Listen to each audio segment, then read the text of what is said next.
all of the announcements that are there in your bulletin.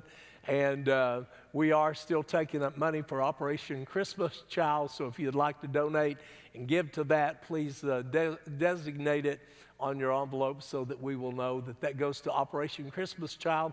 And we want to remember our youth that are down in at Oklahoma Baptist University this week. They are there for a super summer leadership conference. There's about 33 of them. And then after that will be the Cross Timbers down at the Falls Creek area. And then in July, Falls Creek. And so we've just finished Vacation Bible School. And so a lot of summer activities going on. Liz, is that you and Richard back there? Richard, good to see you. Liz Edwards, raise your hand. All right, give Liz a big hand. It's so good to see her. She has been staying in Tennessee with her son there, Richard. And Richard, good to see you and Liz. I thought y'all were a figment of my imagination. But it's great to see you here this morning, Liz. We love you. We miss you. And it's great to see you back today. And then to all of our people that are listening in to the Sunday school lesson this morning, I used to name some names off until I started getting lots of calls from lots of different people and letters and notes saying, hey, I'm listening too. So I'm grateful for all that are tuned in to the Sunday school class this morning. We are grateful that you are part of this Sunday school class here at New Hope Baptist Church. God bless you for tuning in today. In this morning's Sunday school lesson, does anybody need a quarterly? Anybody out there need a quarterly? Well, if you do, please raise your hand so we can get you one. Anybody? All right, we are looking at Moses and Joshua. At the bottom of page 21 in your Sunday school quarterly, who was the big influence on you when you were growing up? Now, before you answer that question, who had a great influence in your life when you were growing up? Sandra, you want to help me with this? Who would like to tell us, if you can speak really loudly, please speak loudly. If you can't, there's some back there that raised their hand. I don't remember. Right over there. Paula?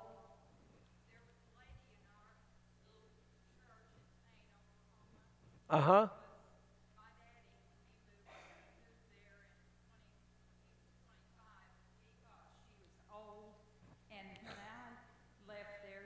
Not quite 100, and she lived to be 102. Wow. And she was an influence on everyone in that community because they watched her drive and they had to be careful and dodge her when she was on that country road because she visited everyone. And she was a little old teacher who never married from Dallas, Texas. And let's see. Now I can't think of her name. Edna Simmons. Edna Simmons was her name. Okay. But she had a great influence on people's lives because of her Christian walk with the Lord and the way she presented her life, that others knew that she was a great witness for Christ. All right. Thank you, Paula. Somebody else who was a great influence in your life that you would like to memorialize this morning? Right down here, Mary. A lot of us know people that were instrumental in our lives. Mary? Evadine Shaw. Evadine Shaw, yes. Yes, she lived to be 104, and Randy, did you know she was never baptized? And when they were baptizing up there, she told me that. And I said, do you want to be baptized? She says, heavens, no. Scared to death of water. Yeah. But she was a big influence in my life and a lot of people. Yeah, Evadine Shaw was a good lady. Yes, she was. All right, thank you, Mary. Anybody else like to tell us somebody that was influential in your life? Right over here, Lita. A lot of people certainly leave footprints on the sands of time, don't they? My mother was a big influence on my life, and she'd always had asthma all her life, so she wasn't a real strong person. But in her early 70s, I believe it was, she was diagnosed with Parkinson's, and then she wound up having a brain tumor, and it was cancer. And she went through a lot, and she never complained. She was never bitter. She was never hateful. Why me? And she would sit in her chair, and she knew she couldn't go to church any longer, but she would get the church bulletin, and she would write cards because she could at least do that. And she was in the nursing home for about 16 months, weighed 76 pounds. She was little, but not that little. And all she could do was move her right arm. And all she'd say is, "I'm okay, all things are good." And she witnessed to so many people. And I used to wonder, why did she have to go through all this? She was sick for about 6 years. And then I just kept thinking, you know, she touched so many lives, and even nurses and doctors, and she'd ask them to pray for her or tell them she'd pray for them. And if she had it to do over, I'm sure she'd do it all again. Absolutely. It's kind of like that song Sharon Ruth sings, I'd do it all over again. Yeah. All right. Thank you, Lita. Great testimony of her mother and her mother's faith. Anyone else like to share somebody that was influential in your life? It might have been a Sunday school teacher, a minister, a vacation Bible school leader, something at Falls Creek. Esther. Yeah, my son Alex, because my mom and me is a Catholic, and when he's 12 years old, he come and help me, and he said, what wonderful feeling in her heart, and change.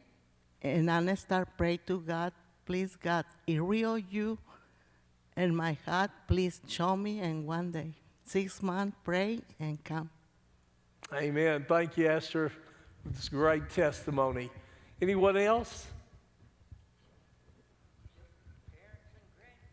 Parents and grandparents. All right. All right.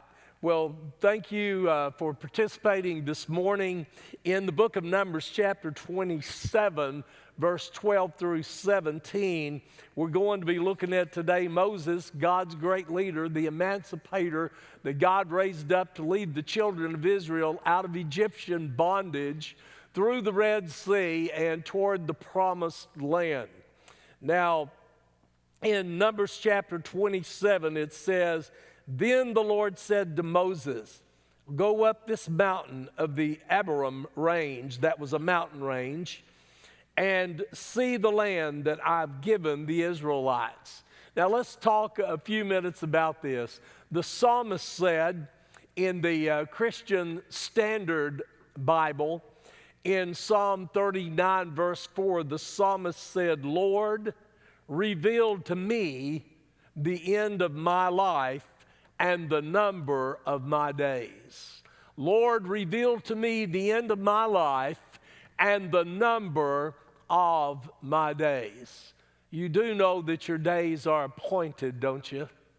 Your steps are numbered, and we certainly see that in the Bible in various places. That's why the psalmist said in Psalms chapter 90, verse 12, "So teach us to number our days." I mean, if God's got our days numbered, so teach us to number our days that we may apply our hearts unto wisdom.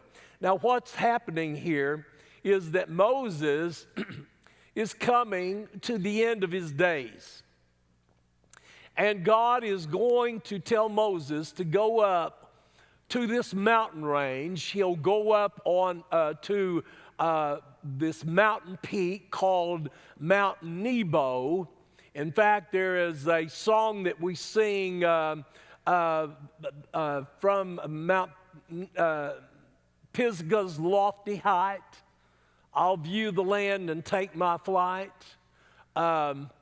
What God was saying to Moses is that Moses was going to go up on this mountain range.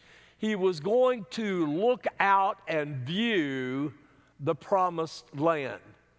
But Moses was not going to get to lead the nation of Israel into the promised land. Why was that? Well, God will remind Moses when they came to a place in the wilderness of Zin out there. If you will remember, there wasn't any water. Moses went to God for the water, and he and Aaron, and God told him to speak to the rock, and water would come forth. Remember that? At a place called Meribah. If you will remember, Moses struck the rock in anger. He struck the rock twice rather than speak to the rock as God had told him to do. And guess what?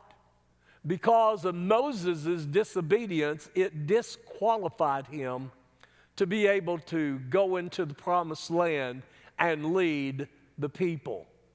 It says, then the Lord said to Moses, go up this mountain of the Abarim range and see the land that I have given the Israelites. Notice it says, after you have seen it, you also will be gathered to your people. Now that's a way of saying, Moses, after you do this, you're going to die. To be gathered to your people is a phrase that's used in the Bible there in the Old Testament about speaking about when it was time to die, you would be gathered. It said to your people. Now, as Aaron, your brother, was. If you will remember, Aaron was Moses' brother. Aaron was a priest. He was from that tribe, the Levitical tribe. That's where the priests came from. But if you'll remember, while Moses was up on the mountain talking with God, when Moses came down, remember with the commandments, Aaron and the people, they had made a golden calf, an idol. And if you'll remember, Moses shatters the 10 Commandments because they have turned to idolatrous worship there. And so Aaron had disobeyed God. He had already been gathered to his people. It says about Moses in verse 13, after you have seen it, speaking of the promised land, from this tall mountain range up there on Mount Nebo, after you've seen it, you will also be gathered to your people as Aaron, your brother, was. Now notice in this next verse, when the community quarreled, God is reminding Moses about this situation at Kadesh, a place which means quarreling. God is reminding Moses when the community quarreled in the wilderness of Zin. It was a very rocky desert place. Notice God says to Moses here, both of you, speaking of Moses and his brother Aaron, both of you rebelled against my command to demonstrate my holiness in their sight at the waters of Meribah there, at this place. And instead of speaking to the rock, the way God said to do it, you know, God is a God of order. God is a God who has specifics about how he wants things done. And they did not speak to the rock. Moses struck the rock twice. And of course, the water came out, but because of the disobedience there, you know, whenever I think about these Old Testament stories and the way that God brought judgment upon people, when you look at the present day that you and I are living in, is it any wonder that we would see the judgment of God upon the things people are disobedient about today? Notice in verse 14, those were the waters of Meribah Kadesh in the wilderness of Zin.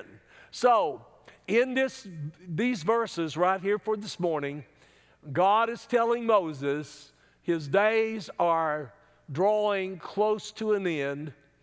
He's not going to get to lead the people into the promised land. He led them out of Egyptian bondage through the Red Sea, saw the miracles of God from the 10 plagues upon the Egyptians, saw the miracle at the Red Sea when the Pharaoh's army was drowned after the children of Israel had gone through on dry land. Then the waters receded over Pharaoh's army and they all drowned. Moses got to do that, but if you'll remember, the people complained. They murmured. They came to a place where the people basically said this: we wish we would have died back there in Egypt.